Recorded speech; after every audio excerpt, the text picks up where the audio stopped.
KaraokeBooks. In Search of Lost Time. Swann's Way. Marcel Proust. Translated by C.K.Scott-Moncrieff. Overture. For a long time I used to go to bed early. Sometimes, when I had put out my candle, my eyes would close so quickly that I had not even time to say, "I'm going to sleep." And half an hour later the thought that it was time to go to sleep would awaken me. I would try to put away the book which, I imagined, was still in my hands, and to blow out the light. I had been thinking all the time, while I was asleep, of what I had just been reading, but my thoughts had run into a channel of their own, until I myself seemed actually to have become the subject of my book. A church, a quartet, the rivalry between François and Charles V. This impression would persist for some moments after I was awake. It did not disturb my mind, but it lay like scales upon my eyes and prevented them from registering the fact that the candle was no longer burning. Then it would begin to seem unintelligible, as the thoughts of a former existence must be to a reincarnate spirit. The subject of my book would separate itself from me, leaving me free to choose whether I would form part of it or no. And at the same time my sight would return and I would be astonished to find myself in a state of darkness, pleasant and restful enough for the eyes, and even more, perhaps, for my mind, to which it appeared incomprehensible, without a cause, a matter dark indeed. I would ask myself what o'clock it could be. I could hear the whistling of trains, which, now nearer and now farther off, punctuating the distance like the note of a bird in a forest, showed me in perspective the deserted countryside through which a traveler would be hurrying towards the nearest station. The path that he followed being fixed forever in his memory by the general excitement due to being in a strange place, to doing unusual things, to the last words of conversation, to farewells exchanged beneath an unfamiliar lamp which echoed still in his ears amid the silence of the night, and to the delightful prospect of being once again at home. I would lay my cheeks gently against the comfortable cheeks of my pillow, as plump and blooming as the cheeks of babyhood. Or I would strike a match to look at my watch. Nearly midnight. The hour when an invalid, who has been obliged to start on a journey and to sleep in a strange hotel, awakens in a moment of illness and sees with glad relief a streak of daylight showing under his bedroom door. Oh, joy of joys! It is morning. The servants will be about in a minute. He can ring, and someone will come to look after him. The thought of being made comfortable gives him strength to endure his pain. He is certain he heard footsteps. They come nearer, and then die away. The ray of light beneath his door is extinguished. It is midnight. Someone has turned out the gas. The last servant has gone to bed, and he must lie all night in agony with no one to bring him any help. I would fall asleep, and often I would be awake again for short snatches only, just long enough to hear the regular creaking of the wainscot, or to open my eyes to settle the shifting kaleidoscope of the darkness, to savor, in an instantaneous flash of perception, the sleep which lay heavy upon the furniture, the room, the whole surroundings of which I formed but an insignificant part and whose unconsciousness I should very soon return to share. Or, perhaps, while I was asleep I had returned without the least effort to an earlier stage in my life, now forever outgrown, and had come under the thrall of one of my childish terrors, such as that old terror of my great-uncle's pulling my curls, which was effectually dispelled on the day, the dawn of a new era to me, on which they were finally cropped from my head. I had forgotten that event during my sleep. I remembered it again immediately I had succeeded in making myself wake up to escape my great-uncle's fingers. Still, as a measure of precaution, I would bury the whole of my head in the pillow before returning to the world of dreams. Sometimes, too, just as Eve was created from a rib of Adam, so a woman would come into existence while I was sleeping, conceived from some strain in the position of my limbs. Formed by the appetite that I was on the point of gratifying, she it was, I imagined, who offered me that gratification. My body, conscious that its own warmth was permeating hers, would strive to become one with her, and I would awake. The rest of humanity seemed very remote in comparison with this woman whose company I had left but a moment ago. My cheek was still warm with her kiss, my body bent beneath the weight of hers. If, as would sometimes happen, she had the appearance of some woman whom I had known in waking hours, I would abandon myself altogether to the sole quest of her. Like people who set out on a journey to see with their own eyes some city that they have always longed to visit, and imagine that they can taste in reality what has charmed their fancy. And then, gradually, the memory of her would dissolve and vanish, until I had forgotten the maiden of my dream. When a man is asleep, he has in a circle round him the chain of the hours, the sequence of the years, the order of the heavenly host.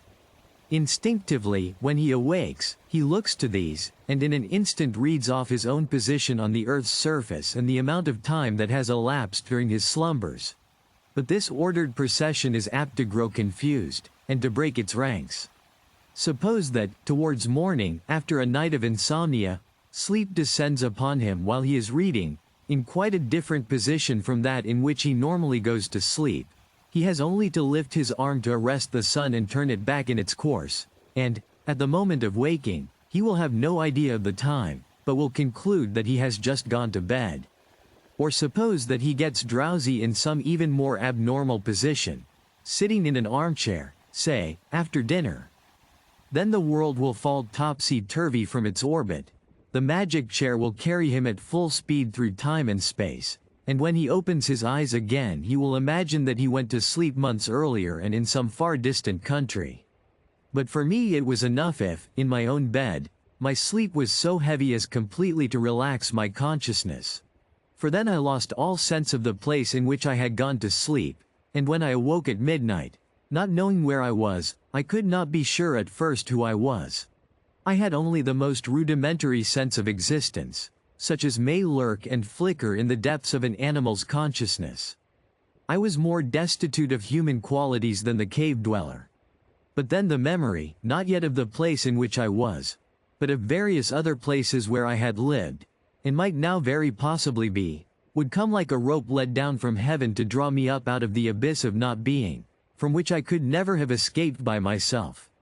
In a flash I would traverse and surmount centuries of civilization, and out of a half-visualized succession of oil lamps, followed by shirts with turned-down collars, would put together by degrees the component parts of my ego.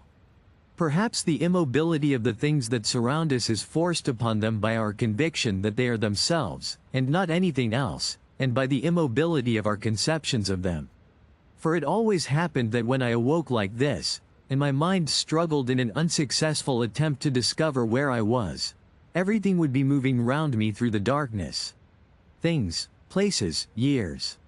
My body, still too heavy with sleep to move, would make an effort to construe the form which its tiredness took as an orientation of its various members, so as to induce from that where the wall lay and the furniture stood, to piece together and to give a name to the house in which it must be living. Its memory, the composite memory of its ribs, knees, and shoulder blades offered it a whole series of rooms in which it had at one time or another slept. While the unseen walls kept changing, adapting themselves to the shape of each successive room that it remembered, whirling madly through the darkness. And even before my brain, lingering in consideration of when things had happened and of what they had looked like, had collected sufficient impressions to enable it to identify the room, my body, would recall from each room in succession what the bed was like, where the doors were, how daylight came in at the windows, whether there was a passage outside, what I had had in my mind when I went to sleep, and had found there when I awoke. The stiffened side underneath my body would, for instance, in trying to fix its position, imagine itself to be lying, face to the wall, in a big bed with a canopy. And at once I would say to myself, why, I must have gone to sleep after all, and Mama never came to say good night, for I was in the country with my grandfather, who died years ago, and my body, the side upon which I was lying, loyally preserving from the past an impression which my mind should never have forgotten, brought back before my eyes the glimmering flame of the night light in its bowl of Bohemian glass, shaped like an urn and hung by chains from the ceiling, and the chimney-piece of Sienna marble in my bedroom at Cambrai, in my great-aunt's house, in those far distant days which, at the moment of waking, seemed present without being clearly penned, but would become plainer in a little while when I was properly awake. Then would come up the memory of a fresh position. The wall slid away in another direction, I was in my room in me. De St. Lou's house in the country. Good heavens, it must be 10 o'clock, they will have finished dinner. I must have overslept myself, in the little nap which I always take when I come in from my walk with me. De St. Lou, before dressing for the evening.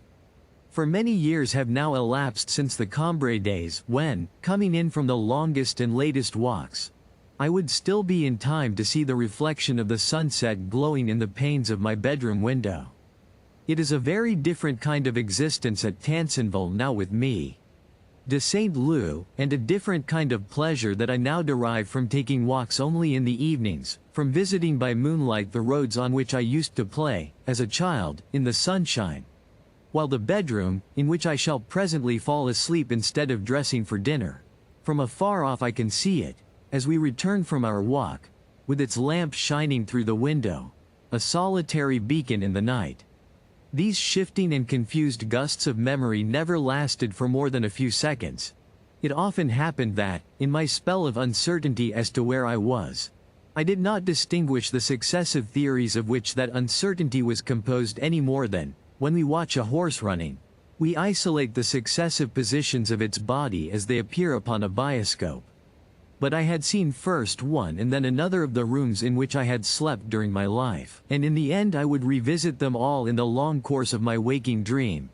Rooms in winter, where on going to bed I would at once bury my head in a nest, built up out of the most diverse materials, the corner of my pillow, the top of my blankets, a piece of a shawl, the edge of my bed, and a copy of an evening paper, all of which things I would contrive, with the infinite patience of birds building their nests, to cement into one whole. Rooms where, in a keen frost, I would feel the satisfaction of being shut in from the outer world, like the sea swallow which builds at the end of a dark tunnel and is kept warm by the surrounding earth, and where, the fire keeping in all night, I would sleep wrapped up, as it were, in a great cloak of snug and savory air, shot with the glow of the logs which would break out again in flame. In a sort of alcove without walls, a cave of warmth dug out of the heart of the room itself, a zone of heat whose boundaries were constantly shifting and altering in temperature as gusts of air ran across them to strike freshly upon my face, from the corners of the room, or from parts near the window or far from the fireplace which had therefore remained cold, or rooms in summer, where I would delight to feel myself a part of the warm evening, where the moonlight striking upon the half-opened shutters would throw down to the foot of my bed its enchanted ladder, where I would fall asleep, as it might be in the open air, like a titmouse which the breeze keeps poised in the focus of a sunbeam, or sometimes the Louis XVI room, so cheerful that I could never feel really unhappy, even on my first night in it. That room where the slender columns which lightly supported its ceiling would part, ever so gracefully, to indicate where the bed was and to keep it separate. Sometimes again that little room with the high ceiling, hollowed in the form of a pyramid out of two separate stories, and partly walled with mahogany, in which from the first moment my mind was drugged by the unfamiliar scent of flowering grasses, convinced of the hostility of the violet curtains and of the insolent indifference of a clock that chattered on at the top of its voice as though I were not there, while a strange and pitiless mirror with square feet, which stood across one corner of the room, cleared for itself a sight I had not looked to find tenanted in the quiet surroundings of my normal field of vision. That room in which my mind, forcing itself for hours on end to leave its moorings, to elongate itself upwards so as to take on the exact shape of the room, and to reach to the summit of that monstrous funnel, had passed so many anxious nights while my body lay stretched out in bed, my eyes staring upwards, my ears straining, my nostrils sniffing uneasily, and my heart beating, until custom had changed the color of the curtains, made the clock keep quiet, brought an expression of pity to the cruel, slanting face of the glass, disguised or even completely dispelled the scent of flowering grasses. Custom. That skillful but unhurrying manager who begins by torturing the mind for weeks on end with her provisional arrangements. Whom the mind, for all that, is fortunate in discovering, for without the help of custom it would never contrive, by its own efforts, to make any room seem habitable. Certainly I was now well awake. My body had turned about for the last time, and the good angel of certainty had made all the surrounding objects stand still, had set me down under my bedclothes, in my bedroom, and had fixed, approximately in their right places in the uncertain light, my chest of drawers, my writing table, my fireplace, the window overlooking the street, and both the doors. But it was no good my knowing that I was not in any of those houses of which, in the stupid moment of waking, if I had not caught sight exactly, I could still believe in their possible presence. For memory was now set in motion. As a rule I did not attempt to go to sleep again at once, but used to spend the greater part of the night recalling our life in the old days at Cambrai with my great-aunt, at Balbec, Paris, Doncières, Venice, and the rest. Remembering again all the places and people that I had known, what I had actually seen of them, and what others had told me. At Cambrai, as every afternoon ended, long before the time when I should have to go up to bed, and to lie there, unsleeping, far from my mother and grandmother, my bedroom became the fixed point on which my melancholy and anxious thoughts were centered. Someone had had the happy idea of giving me, to distract me on evenings when I seemed abnormally wretched, a magic lantern, which used to be set on top of my lamp while we waited for dinner time to come. In the manner of the master builders and glass painters of Gothic days, it substituted for the opaqueness of my walls an impalpable iridescence, supernatural phenomena of many colors, in which legends were depicted, as on a shifting and transitory window. But my sorrows were only increased, because this change of lighting destroyed, as nothing else could have done, the customary impression I had formed of my room, thanks to which the room itself, but for the torture of having to go to bed in it, had become quite endurable. For now I no longer recognized it, and I became uneasy, as though I were in a room in some hotel or furnished lodging, in a place where I had just arrived, by train, for the first time. Riding at a jerky trot, Golo, his mind filled with an infamous design, issued from the little three-cornered forest which dyed dark green the slope of a convenient hill, and advanced by leaps and bounds towards the castle of poor Genevieve de Brabant. This castle was cut off short by a curved line which was in fact the circumference of one of the transparent ovals in the slides which were pushed into position through a slot in the lantern. It was only the wing of a castle, and in front of it stretched a moor on which Genevieve stood, lost in contemplation, wearing a blue girdle. The castle and the moor were yellow, but I could tell their color without waiting to see them, for before the slides made their appearance the old gold sonorous name of Brabant had given me an unmistakable clue. Golo stopped for a moment and listened sadly to the little speech read aloud by my great-aunt, which he seemed perfectly to understand, for he modified his attitude with a docility not devoid of a degree of majesty, so as to conform to the indications given in the text. Then he rode away at the same jerky trot. And nothing could arrest his slow progress. If the lantern were moved I could still distinguish Golo's horse advancing across the window curtains, swelling out with their curves and diving into their folds. The body of Golo himself, being of the same supernatural substance as his steeds, overcame all material obstacles, everything that seemed to bar his way, by taking each as it might be a skeleton and embodying it in himself. The door handle, for instance, over which, adapting itself at once, would float invincibly his red cloak or his pale face, never losing its nobility or its melancholy, never showing any sign of trouble at such a transubstantiation. And, indeed, I found plenty of charm in these bright projections, which seemed to have come straight out of a Merovingian past, and to shed around me the reflections of such ancient history.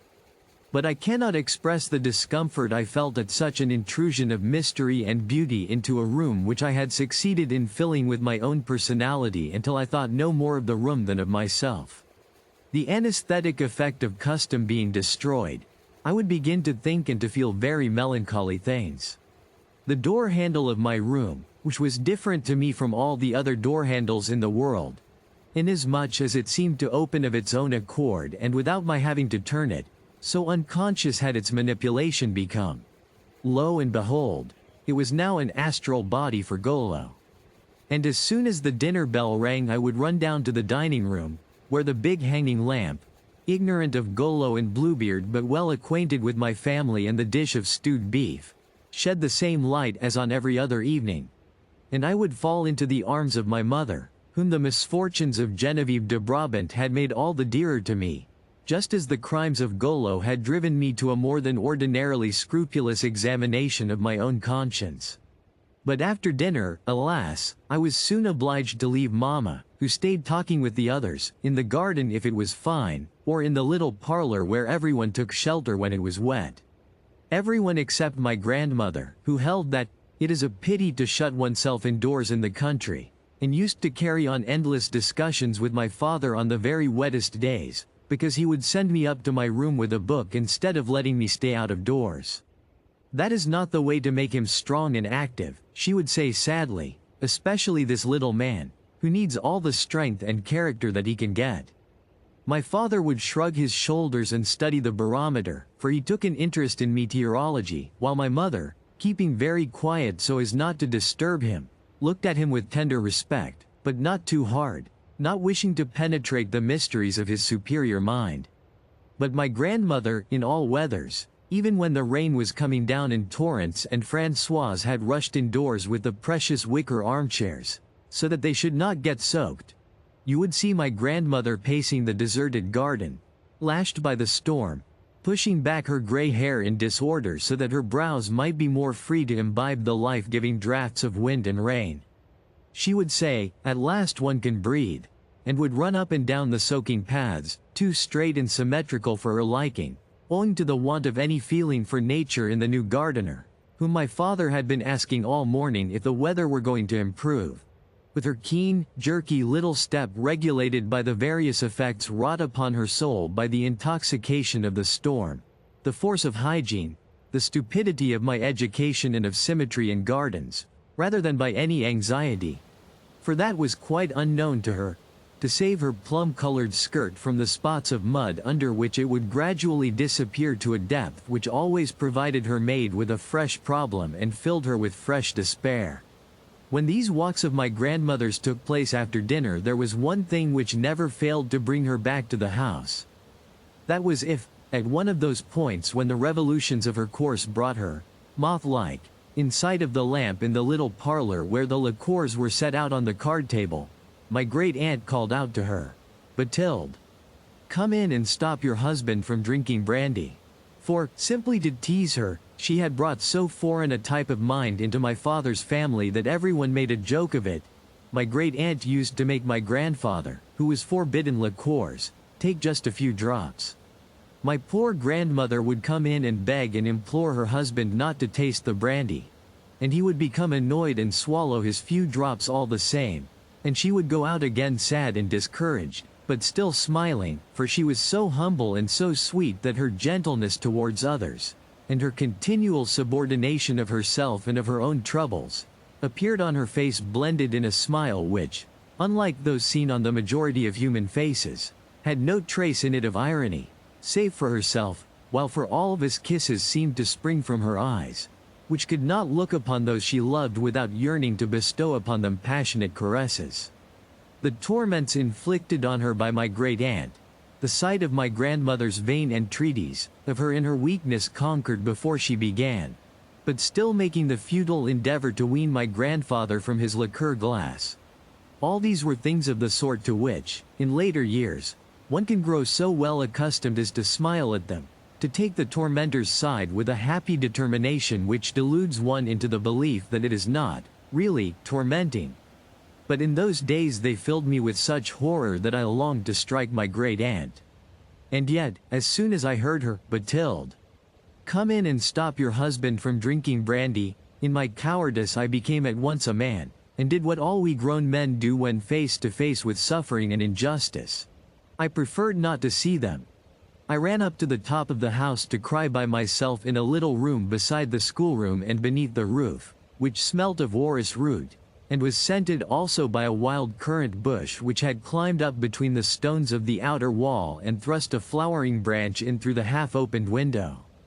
Intended for a more special and a baser use, this room, from which, in the daytime, I could see as far as the keep of Roussainville-le-Pin, was for a long time my place of refuge, doubtless because it was the only room whose door I was allowed to lock, whenever my occupation was such as required an inviolable solitude.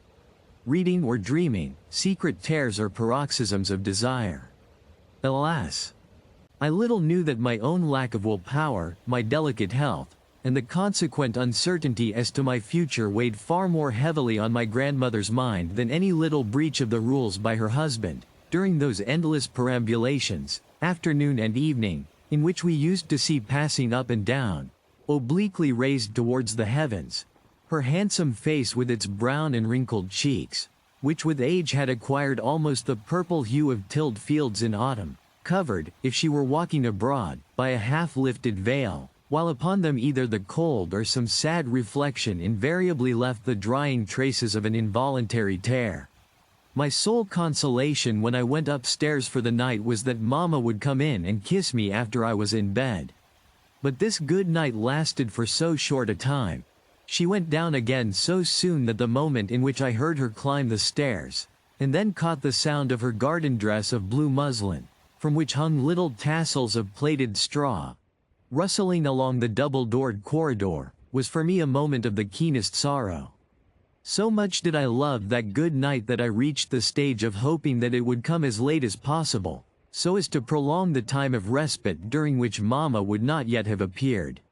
Sometimes when, after kissing me, she opened the door to go, I longed to call her back, to say to her, "Kiss me just once again," but I knew that then she would at once look displeased, for the concession which she made to my wretchedness and agitation in coming up to me with this kiss of peace always annoyed my father, who thought such ceremonies absurd, and she would have liked to try to induce me to outgrow the custom of having her there at all, which was a very different thing from letting the custom grow up of my asking her for an additional kiss when she was already crossing the threshold.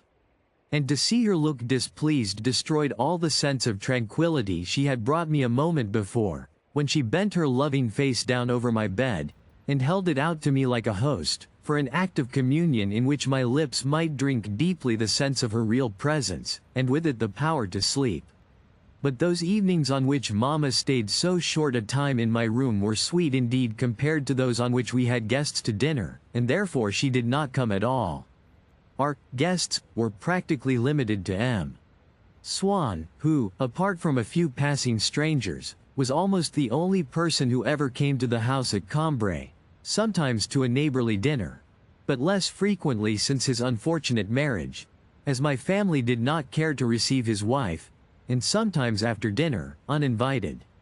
On those evenings when, as we sat in front of the house beneath the big chestnut tree and round the iron table, we heard, from the far end of the garden, not the large and noisy rattle which heralded and deafened as he approached with its ferruginous, interminable, frozen sound any member of the household who had put it out of action by coming in, without ringing, but the double peal, timid, oval, gilded, of the visitor's bell.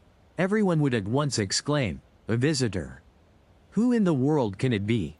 But they knew quite well that it could only be M. Swann. My great-aunt, speaking in a loud voice, to set an example, in a tone which she endeavored to make sound natural, would tell the others not to whisper so, that nothing could be more unpleasant for a stranger coming in, who would be led to think that people were saying things about him which he was not meant to hear, and then my grandmother would be sent out as a scout, always happy to find an excuse for an additional turn in the garden, which she would utilize to remove surreptitiously, as she passed, the stakes of a rose tree or two, so as to make the roses look a little more natural, as a mother might run her hand through her boy's hair, after the barber had smoothed it down, to make it stick out properly round his head. And there we would all stay, hanging on the words which would fall from my grandmother's lips when she brought us back her report of the enemy, as though there had been some uncertainty among a vast number of possible invaders, and then, soon after, my grandfather would say, "I can hear Swann's voice." And, indeed, one could tell him only by his voice, for it was difficult to make out his face with its arched nose and green eyes, under a high forehead fringed with fair, almost red hair, dressed in the Brescent style, because in the garden we used as little light as possible, so as not to attract mosquitoes. And I would slip away as though not going for anything in particular, to tell them to bring out the syrups. For my grandmother made a great point, thinking it nicer of their not being allowed to seem anything out of the ordinary, which we kept for visitors only. Although a far younger man, M. Swann was very much attached to my grandfather, who had been an intimate friend, in his time, of Swann's father, an excellent but an eccentric man in whom the least little thing would, it seemed, often check the flow of his spirits and divert the current of his thoughts. Several times in the course of a year I would hear my grandfather tell at table the story, which never varied, of the behavior of M. Swann the elder upon the death of his wife, by whose bedside he had watched day and night. My grandfather, who had not seen him for a long time, hastened to join him at the Swann's family property on the outskirts of Cambrai, and managed to entice him for a moment, weeping profusely, out of the death chamber, so that he should not be present when the body was laid in its coffin. They took a turn or two in the park, where there was a little sunshine. Suddenly M. Swann seized my grandfather by the arm and cried, "Oh, my dear old friend, how fortunate we are to be walking here together on such a charming day. Don't you see how pretty they are, all these trees, my hawthorns, and my new pond, on which you have never congratulated me? You look as glum as a nightcap. Don't you feel this little breeze? Ah! Whatever you may say, it's good to be alive all the same, my dear Amédée." And then, abruptly, the memory of his dead wife returned to him, and probably thinking it too complicated to inquire into how, at such a time, he could have allowed himself to be carried away by an impulse of happiness, he confined himself to a gesture which he habitually employed whenever any perplexing question came into his mind. That is, he passed his hand across his forehead, dried his eyes, and wiped his glasses. And he could never be consoled for the loss of his wife, but used to say to my grandfather, during the 2 years for which he survived her, "It's a funny thing, now. I very often think of my poor wife, but I cannot think of her very much at any one time." Often, but a little at a time, like poor old Swann, became one of my grandfather's favorite phrases, which he would apply to all kinds of things. And I should have assumed that this father of Swann's had been a monster if my grandfather, whom I regarded as a better judge than myself, and whose word was my law and often led me in the long run to pardon offenses which I should have been inclined to condemn, had not gone on to exclaim, but, after all, he had a heart of gold. For many years, albeit, and especially before his marriage, M. Swann the younger came often to see them at Cambrai. My great-aunt and grandparents never suspected that he had entirely ceased to live in the kind of society which his family had frequented, or that, under the sort of incognito which the name of Swann gave him among us, they were harboring, with the complete innocence of a family of honest innkeepers who have in their midst some distinguished highwaymen and never know it, one of the smartest members of the Jockey Club, a particular friend of the Comte de Paris and of the Prince of Wales, and one of the men most sought after in the aristocratic world of the Faubourg Saint-Germain. Our utter ignorance of the brilliant part which Swann was playing in the world of fashion was, of course, due in part to his own reserve and discretion, but also to the fact that middle-class people in those days took what was almost a Hindu view of society, which they held to consist of sharply defined castes, so that everyone at his birth found himself called to that station in life which his parents already occupied, and nothing, except the chance of a brilliant career or of a good marriage, could extract you from that station or admit you to a superior caste.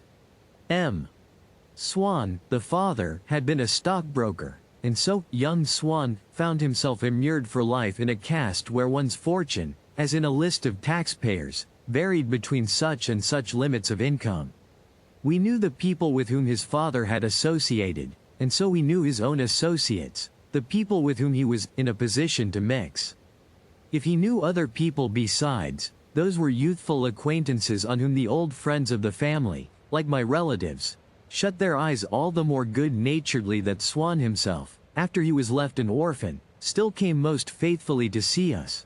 But we would have been ready to wager that the people outside our acquaintance whom Swann knew were of the sort to whom he would not have dared to raise his hat, had he met them while he was walking with ourselves.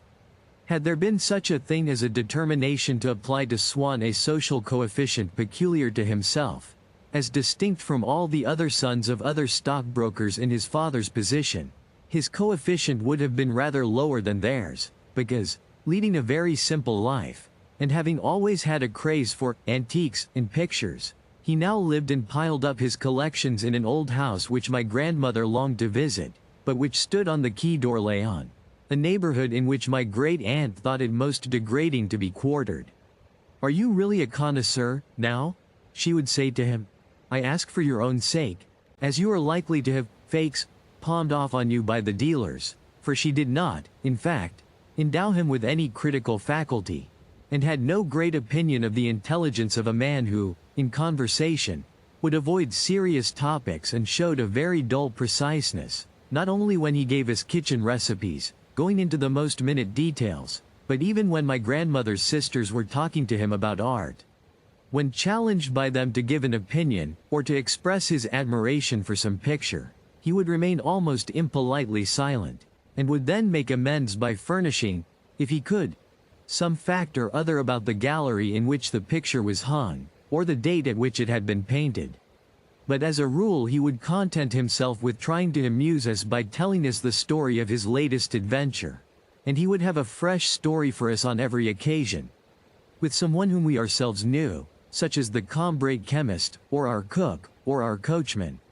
These stories certainly used to make my great-aunt laugh, but she could never tell whether that was on account of the absurd parts which Swann invariably made himself play in the adventures, or of the wit that he showed in telling us of them. It is easy to see that you are a regular character, M. Swann. As she was the only member of our family who could be described as a trifle common, she would always take care to remark to strangers, when Swann was mentioned, that he could easily, if he had wished to, have lived in the Boulevard Haussmann or the Avenue de l'Opéra, and that he was the son of old M. Swann, who must have left 4 or 5 million francs, but that it was a fad of his. A fad which, moreover, she thought was bound to amuse other people so much that in Paris, when M. Swann called on New Year's Day bringing her a little packet of marrons glacés, she never failed, if there were strangers in the room, to say to him, "Well, M. Swann, and do you still live next door to the bonded vaults, so as to be sure of not missing your train when you go to Lyons?" And she would peep out of the corner of her eye, over her glasses, at the other visitors. If you liked what you heard, please subscribe to the channel.